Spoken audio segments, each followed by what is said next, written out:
અંબાજીના પાડલિયામાં police અને forest કર્મી પર હુમલો થયો। ધારાસભ્ય અનિકેત ઠાકરે ઇજાગ્રસ્તોની મુલાકાત લીધી છે। પાલનપુર સિવિલમાં કર્મચારીઓના ખબર અંતર પૂછ્યા છે। પાડલિયા ગેમે વન વિભાગની જગ્યાને લઈને વિવાદ સર્જાયો હતો।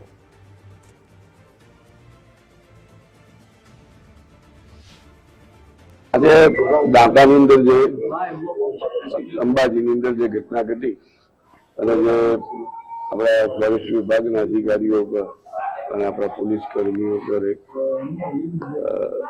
હુમલો થયો કે જે બી ઘટના ઘટી હતી અંદર જે લોકો ઘાયલ થયા છે એ લોકોની ખબર અંતર પૂછવા માટે એમની ટ્રીટમેન્ટ વ્યવસ્થિત થાય એટલા માટે આજે એમની મુલાકાત હતી।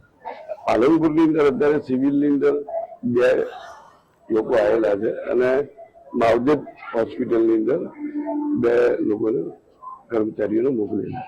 આખી ઘટના જાણ્યા પછી પૂરેપૂરી અત્યારે પ્રસંગમાં તો ત્યાં જેવી મને જાણ થઈ એ પહેલી મારી ફરજ હશે કે મારા વિસ્તારની અંદર જયારે કોઈ લોકો ઇજાગ્રસ્ત થઈને આવે તો એમની ટ્રીટમેન્ટ વ્યવસ્થિત થાય અને એમને સારી સારવાર મળે।